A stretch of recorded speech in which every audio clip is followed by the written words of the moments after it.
Live. Let's see. Going live. All right. Here we are. Welcome, guys. And I got my good friend Clint waiting on me. And so the purpose of this video is going to be talking the differences between my community, which really was Raiders, but also Recon Marines, and the amazing, sexy Navy SEALs. So this will be interesting. So without further ado, let's bring in Clint Emerson, the man himself. What's going on, buddy? Hey. Good. What's up, bud? How you doing? So you're just like Mr. Entrepreneur of the Year now, right? You've one-upped every Navy SEAL and written 18 books. Now you've got a video series. I don't know if the book part really one-ups me on other team guys, but it probably doesn't put me in their good graces, that's for sure. But I try to stay away from, SEAL stories. But well, you finally did do a couple SEAL stories, right, in your most recent book?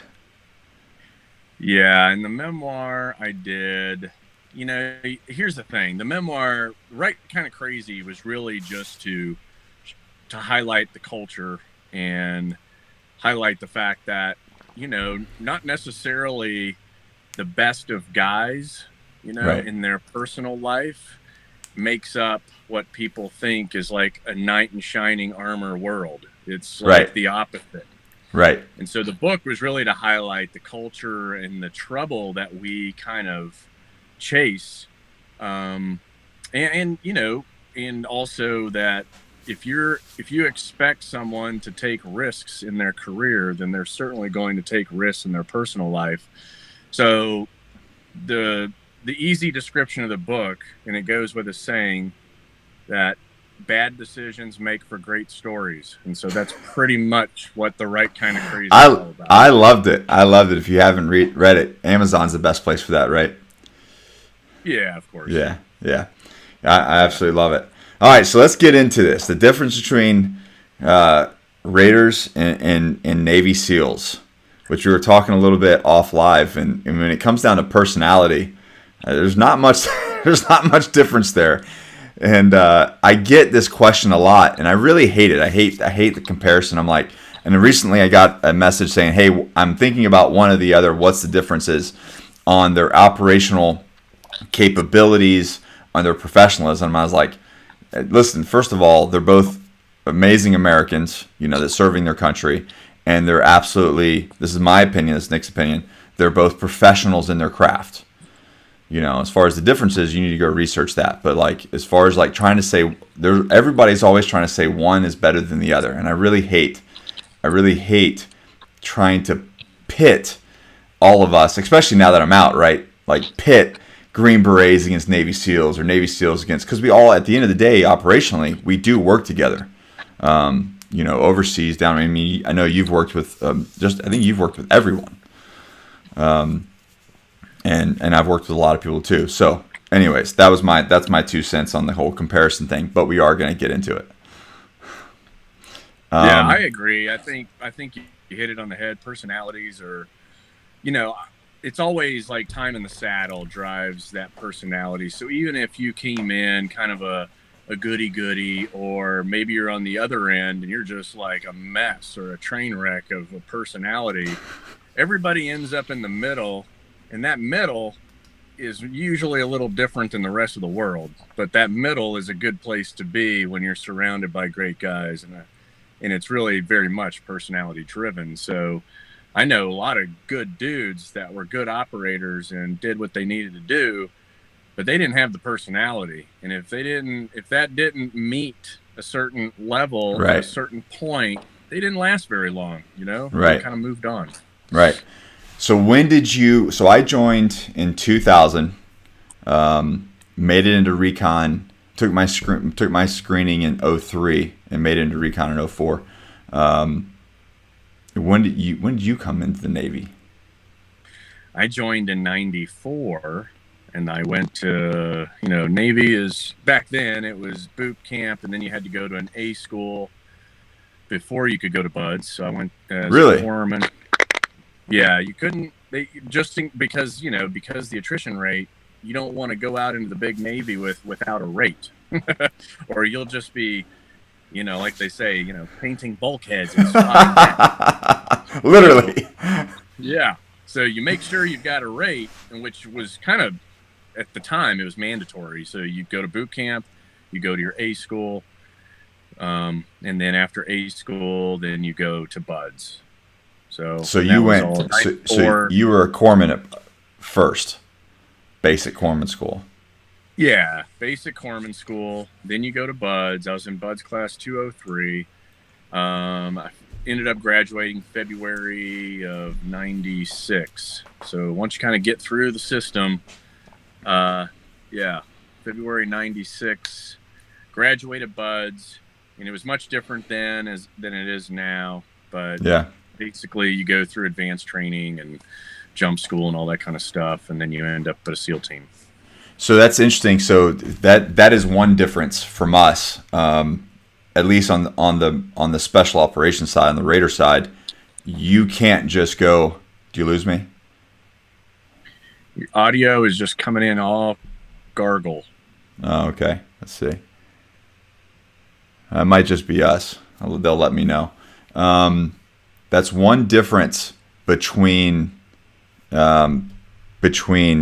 Raiders and SEALs currently, is you cannot go straight into becoming a Marine Raider, joining the military. You've got to do your time. There's a certain rank you have to be. I think you can take a senior lance corporal. I think you can start the process, but then becoming a corporal, and then there's a cutoff at sergeant. So you have a small window of when you can go to assessment selection and then go to ITC to become, a Marine Raider and join MARSOC. And I think right now that's the only. I think that's the only branch that has that, right? Because you have an X-ray program with Green Berets, you can get a Buds contract, and you can even get a Recon contract in the Marine Corps. I don't know about the Air Force. I have no idea about the Air Force. Do you? I really don't. Yeah, I don't know anything about those guys. Wah, wah, wah. Sorry, guys. Air Force. Yeah. So the audio was crazy all the way up until just now, and then all of a sudden I heard Air Force. I was like, nope, I don't know anything about the Air Force. But I think CCTs. Yeah, I think CCTs. Yeah. Yeah, CCTs and your PJs, and then you have, the 28th, or the 24th, which is the support to, JSOC, and so those guys, they're all squared away, and they're kind of the newest within the special operations world, I'd say, just because they've taken the best from all the different schools out there and created their school. So it's pretty tough, But can they go straight out of boot camp though? That was my question. Oh, no, I don't know. Sorry, that goes back to I don't know. Yeah. So that's what I don't think they can go straight out of things. So anyways, okay. So those are a big difference right there. You've got to do your time in the Marine Corps, and you've got to, in the Navy, you can get a Buds contract. But I know the percentage of people that are making that is pretty slim, probably upwards of with us. What was your attrition rate like when you went through Buds? Like, talk about that Buds process. Okay. Yeah. When I showed up, there was 180 guys. We were a summer class. So you had, the Naval Academy graduates all dumping into that class. So 180, and then we graduated with 28 originals. So you'll have some roll-ins because somebody breaks a leg, and they get that opportunity to heal, and then they'll jump back in wherever they left off. Whatever phase. Yeah. Yeah. But 28 originals out of the 180. So it's it's a formula that they've been doing, and they've even tried to change it up here and there to try and increase, which I think is crazy, but to try and increase the number of graduates. But the reality is the ocean and the cold is the ultimate equalizer, and you can change up that course however you want. But as long as there's an ocean sitting there, you're always going to have people quitting. I always tell people, I tell everybody that follows me, I'm like, the water's the great equalizer. It just is. Like, you can do all the other stuff. You get in the water, you get in that surf, you get in the pool, and people just fall apart. So same with us. I think our first initial screening, this is when I went to ARS, Amphibious Reconnaissance School. First initial screening was 170 something people, and then I think we dropped a lot of people at the initial screening, and then the final graduation was 14 actual MOSs given, and then there were some people that got certificate of completion, but they had to come back. I don't know what that was about, but they didn't get the actual 0321 MOS. And then on selection side, I honestly don't even know, because selection is a lot more like SF selection, and a ton of people were there, and you really don't even know. It wasn't many. It wasn't many people that made it at the end. But then with us, you still have to go to ITC, but they have a really good rate at ITC. They do a really good job at the selection portion. That there's very few drops. There are drops during ITC, but there's very few drops at ITC, because they really wash out at selection, and kind of go from there. Yeah. Was BRC at Coronado when you went through? Was the Recon guys at Coronado when you went through BUDS? Yeah, they were. Yeah, they were across the street, and you'd see them from time to time. But yeah, I don't know where they're at now. They only come down there. They only come down there now for amphib. But back in the day, there's guys that would steal your guys' helmets, because you would leave your helmets outside the chow hall. Yeah, lined up. You lined up, and then there's, it was like a goal back in the day. It was a goal for Recon guys or guys going through school to try to like snag one of those BUDS helmets. And there's one dude I know that still had a BUDS helmet hanging up in his barracks room. Yeah, that's a good idea. I wish I would have kept mine. Shit. Maybe I can get theirs. So, what were you like physical fitness wise? Like, what did you do prior to going in the Navy? I did mostly body weight, run, and swim. I kind of stayed away from the weight room, only because I had a couple of guys who had been through BUDS but didn't make it, kind of giving me the ins and outs. And so I stayed with a lot of body weight stuff. I'd already had a couple of joint injuries from football, so I was like, okay, if you're going to exacerbate an injury, it's going to happen in BUDS. So I just stayed away from the weight room, and had a pretty strict, back then it was much different. It was so old, like, you just did like old school stuff, lots of push-ups and pull-ups, and I had a deck of cards everywhere I went, and that's all I did was decks of cards, right? You flip the card, you do that. I used to do that. Yep. Yeah, you do that number of pull-ups, push-ups, and then like some kind of ab exercise. Then you flip the next card. You do that number of push-ups, pull-ups, and abs. And then with runs and swims, that, I think that did the job. And then, so obviously you're one of the 28 you said that made it to the end. Yeah. Where were some of the struggle points, if there were any? Or did you just fly through like a superhero? Yeah, no one flies through that thing. That's 6 months of fucking just blatant hell. But, I think, like a lot of guys, it's the anticipation of each day is worse than the day itself. I'm one of those that makes everything out to be worse in my head than it'll ever actually be. So that's probably number one. Number two, there were the physical aspect, you're always worried about injury. So that's always at the front of your mind. But it wasn't until we got into like dive phase that I think, there was those really big anxiety moments when you're like, holy crap, so there's hell week in first phase, and then there's another hell week in dive phase. They don't call it Hell Week, they call it pull comp, but that's essentially what it is. And That's when you're doing hits, right? That's during constantly underwater. Yeah, you're constantly underwater, and it's not so much about you have to be comfortable underwater.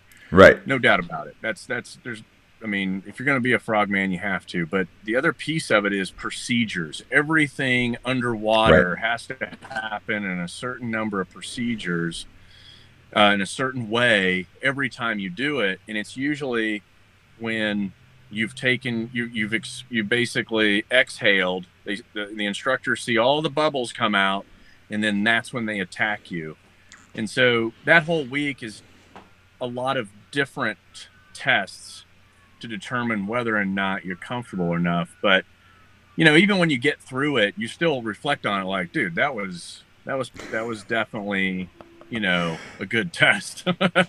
And then there's other moments in third phase where they put such a microscope on you while you're doing something in particular. It could be something with explosives or with your rifle or with your pistol, that if you let it get to you, you will screw up because they're right there looking at every little thing that you're doing.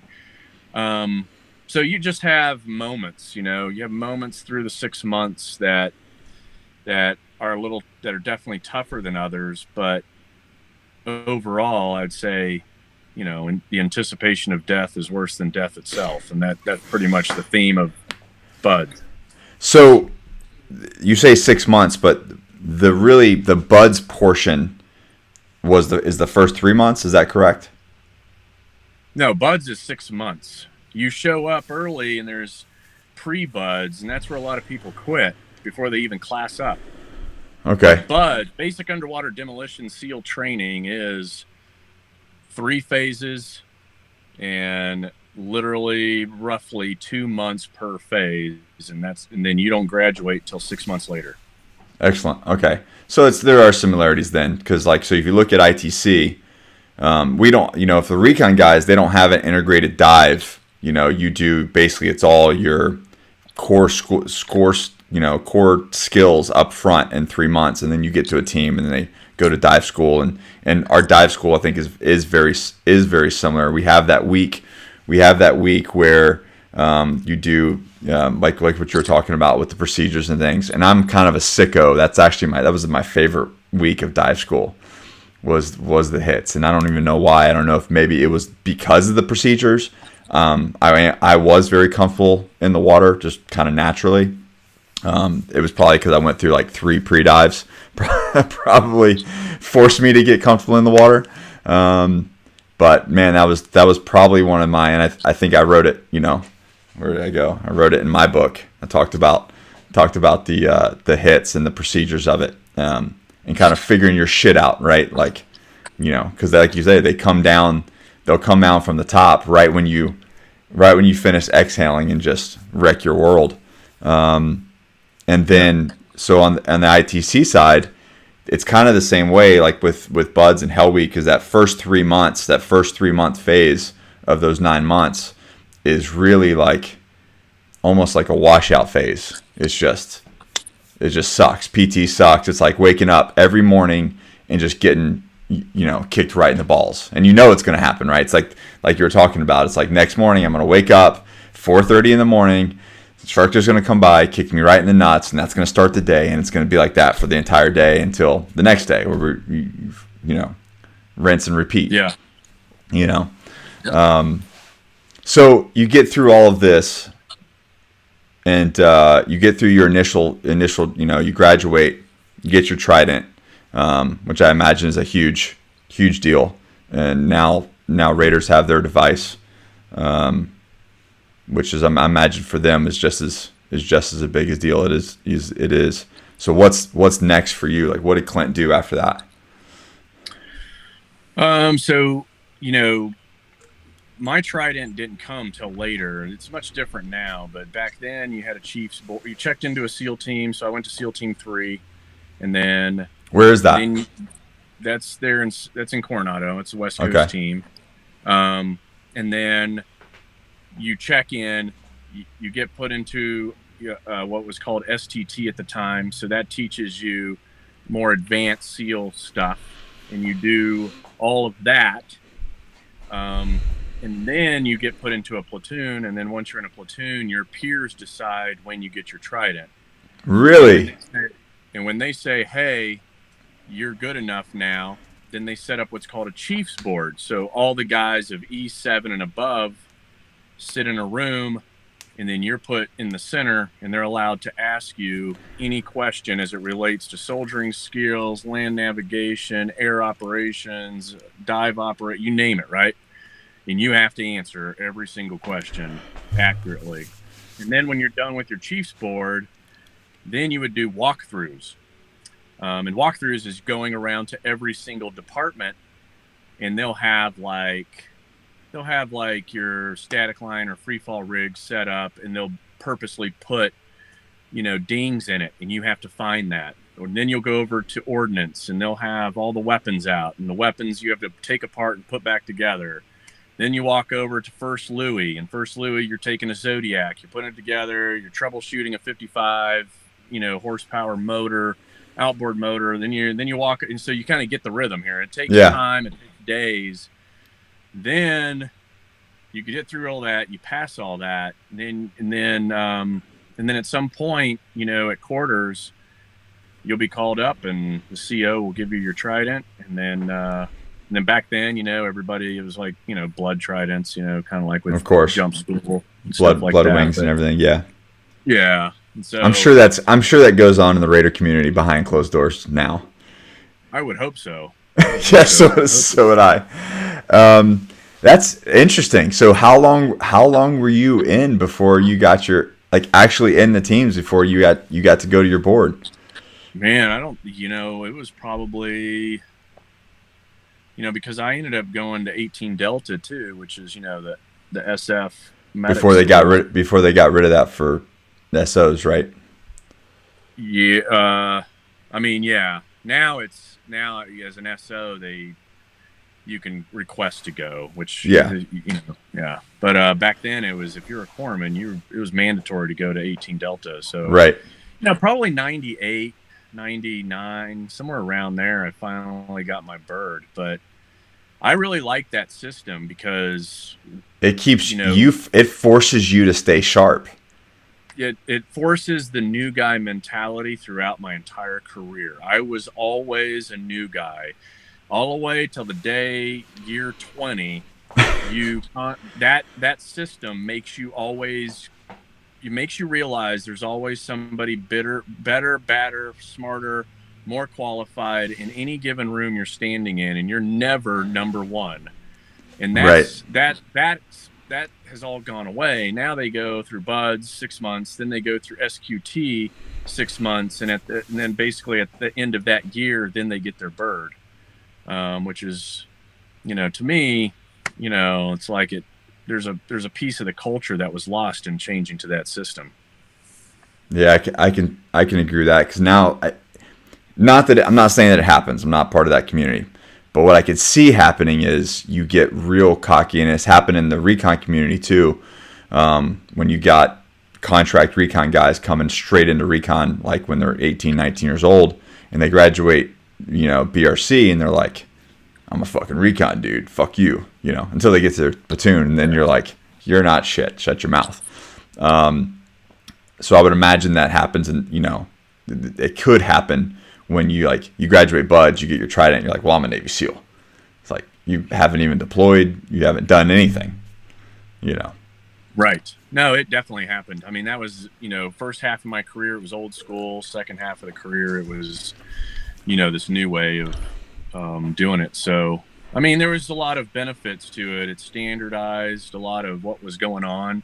Because if you were at SEAL Team 3, it took me X amount of time to get my trident.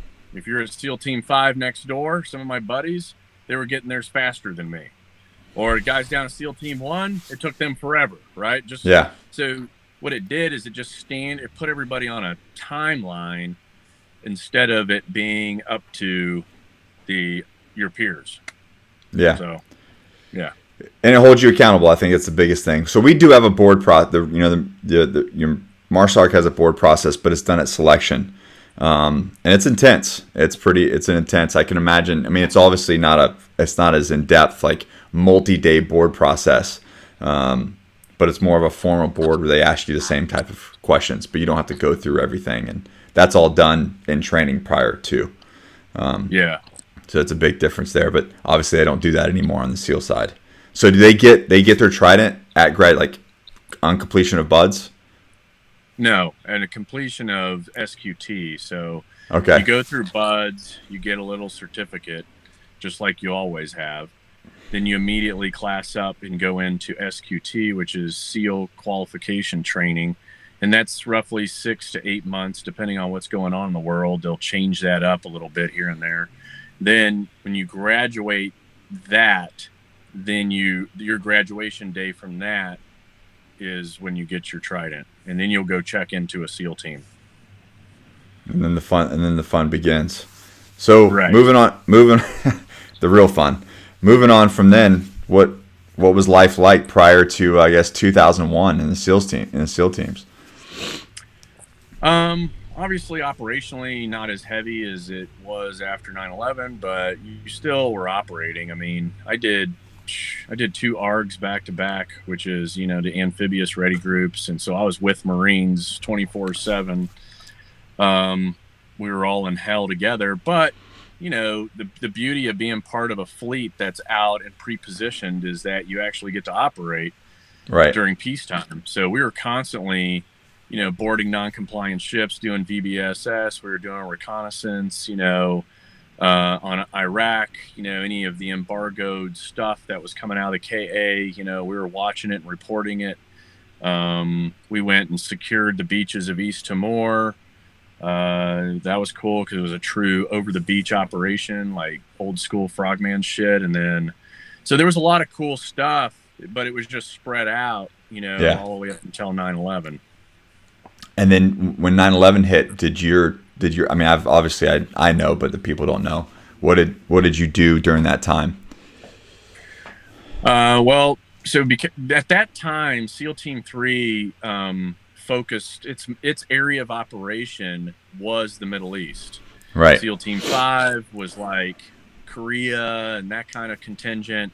SEAL Team 1 was a little bit of the same. So every SEAL team had a region that they focused on. 9/11 made all that change because it was unrealistic to expect SEAL Team 3 to be in combat for, what now is 15, 16 years straight. So right. it wouldn't have lasted long if they hadn't started rotating all the other SEAL teams in, right? So, but, at the beginning, we were the Middle East team, and so we were the first ones into Afghanistan, and, then in 2003, the first ones into Iraq.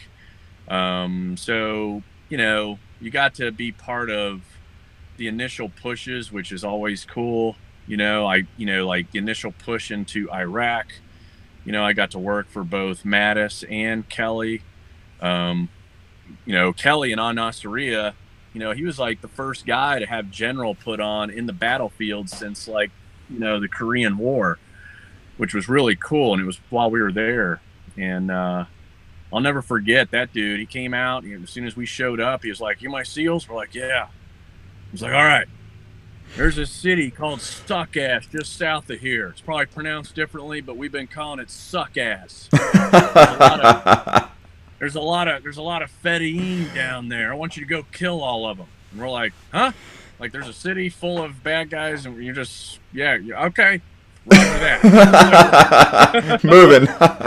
Yeah, so it was the Force Recon guys and us, and we were just alternating regularly, and it was pretty fun. And working for General Kelly was definitely pretty cool. So I mean, we fell under because the Marines had pushed. You had the Army taking the west, and you had the Marines taking the east, and we all pushed north. We were always slightly ahead of the war. But reporting directly back to somebody like Kelly until we got close to Baghdad. Then we were reporting to somebody different. And once we pushed all the way up to Tikrit, then we were reporting differently. But I mean, to be in true, I mean, like, you're talking trenches, with Marines, and we were doing our thing. They were doing their thing. It was conventional. It was Cobras. It was tanks. It was artillery. I mean, it was straight up. It was probably the coolest shit you could be a part of. I mean, going out in like cool little black helicopters and hitting targets is fun too. But I got to say, true combat is fucking that's a totally different game. Yes, it is. It definitely is. Especially when you have to live there and stay there for a while. Which fast forward, so you wrapped up that time. When did you, and you can say or whatever you want to say, but when did you transfer to the other stuff that actually a lot of people know you for? Yeah, it came back from a deployment, and they had a program. They were like, "Hey, you want to screen for it?" I was like, "Sure." Something different. It was more, you work, smaller teams, or you work alone. And then I ended up there's one SEAL billet at the NSA that we put over there. So I ended up over there, and that's where kind of there was a lot of fun in all that. I mean, it's a long story, but a lot of trial and error, some funny shit like I put in the book where we were just trying to figure shit out, with 17 suitcases traveling around the world looking like idiots. But for those of you that we can't get into it here, for those of you who want to know about it, you can read this in the book, right?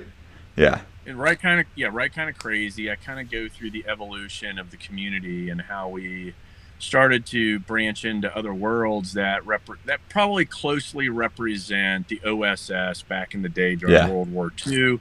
The Jedburgh teams, where you're sending in a couple of dudes to do a whole lot of damage. And so damage these days is much different than it was back then. Right. But it's still the same. Same. Right. And then, so it was all singleton based.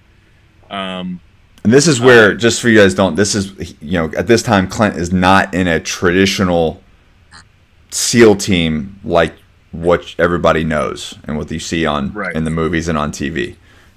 This is a very separate. This is where our career paths kind of different. At this time, I'm in Afghanistan doing essentially like asymmetrical warfare with, Indige. And you did some like that, but on a kind of in a different area. Yeah. I'm being cryptic. I'm being cryptic on purpose, guys. Bear with us. But it was. The reality is I tell people it's basically like this a concept of being more self-reliant, self-sufficient, and going over and you're still doing bad things to bad people, right? But you're just doing it in a different capacity. So that was and it was a whole lot of fun. I mean, I got to say that too was just it's different but equal too, as far as the risk and the successes, and even some of those little failures that you go, wow, yeah, it was just cool. I mean, I remember times where like a hot shower was the biggest celebration I had, and I was just like, man, dude, do you know that to this day, when I get in my shower and it's hot, I'm like, damn, this is awesome. Still to this day. I mean, I've been out since 2012. I think you retired a year after that. 2015. 2 years after that, and still to this day, I'm like, fuck, this is hot showers, man, is the coolest fucking thing in the world. Still. Yeah, no doubt. So one thing that I will is the thing that I noticed, and this might be just a couple of teams that I work with. When we got heavily into the VSO mission, when we stopped towards the end of Afghanistan, we stopped playing whack-a-mole. And we really started to went back to asymmetrical warfare, which kind of was like during the invasion of Afghanistan. We really took towards VSO and doing asymmetrical operations a lot, in my opinion, a lot better than the SEAL teams did. When the couple of SEAL teams that I know that got in their words, got stuck with a VSO mission. Man, they absolutely hated working with locals. All they wanted to do was just, do basically hits. Was that an isolated team, or do you think that was part of the culture? They weren't suited for that kind of mission. When we were kind of more like, kind of doing, kind of a lot what Green Berets have done for decades. So, what's your thoughts on that? Yeah, no, I think you're probably right. I mean, your interpretation is correct. The SEAL community was designed for DA and reconnaissance only. We pride ourselves on not going to language schools because we joketively say it, but it's true that we're not here to talk. And so that is a culture thing. And so if you've got a group of guys and they've been just, slaughter and maneuver, Right. and maneuver, and then all of a sudden it's, so now you got to, start showing the flag and winning hearts and minds and all that bullshit. Yeah. They probably sitting down and having tea with village elders. Yeah. They're like, no, these are all bad people. They all need to die is probably what's running through their mind. Right. But, they were miserable, dude. They were so miserable. I was like dying. I'm dying laughing because they just they hated this deployment. And they just wanted out. They wanted out so bad. That was really the only time I ever saw a stark contrast between the two communities. Was towards the end of my career, doing that. We had when we left, it was like a 315 man army, surrogate army that we were working with, and they had one down in a different area, and they were just fucking miserable, man. They were just like, man, I just want to get on helicopters and go shoot people in the face. Yeah. Yeah, that's. I mean, we're definitely sometimes spoiled with, mission saturation, and it's always like that high end stuff, and then you get handed something different, and you just kind of, you have your moment where you're like, what the fuck just happened? How did we end up here? Yeah. But you actually ended up doing some of that in the program that you worked with. You did a lot of working with other people and that same kind of environment. Yeah, it was a little bit, it was kind of the same where you're showing certain people how to do certain things because they're in a different role and different capacity. Yeah. And they became a force multiplier for me. So that's why you do it, Right. And that's the reason why we were doing what we were doing, because we were trying to create a force multiplier and get something accomplished, not necessarily by our hands, but by their hands. Yeah, exactly. Yeah. Well, so now that we wrap up that, we just in 30 minutes we just wrapped up your entire our entire careers. What have you been doing since 2015? Well, like you kicked this off with some books, but mainly, I focus on my lane really is crisis management. So crisis management for corporations or crisis management for the average person. And so 100 Deadly Skills, that book series is all about making people a little more self-reliant, self-rescue orientated, and hopefully give them something that they never have to use, but they'll be glad they know it if they have to use it. And so that's really the theme of 100 Deadly Skills. And so those books, and then, I just finished the Combat Edition. And what's the big difference on that one is I went and talked to all of these different experts in different worlds, because I think there's a lot to be gained from, former and retired special operation guys, but there's even more to be gained when you go outside of our parameters into the other worlds of badasses. So this next book has, one percenters. What do they do to kick at, to basically when they're going to, a one percenter for, that's like Hell's Angels, Banditos. Those are your outlaw motorcycle guys. So I went to them and said, all right, what are your favorite skills when it's time to fight?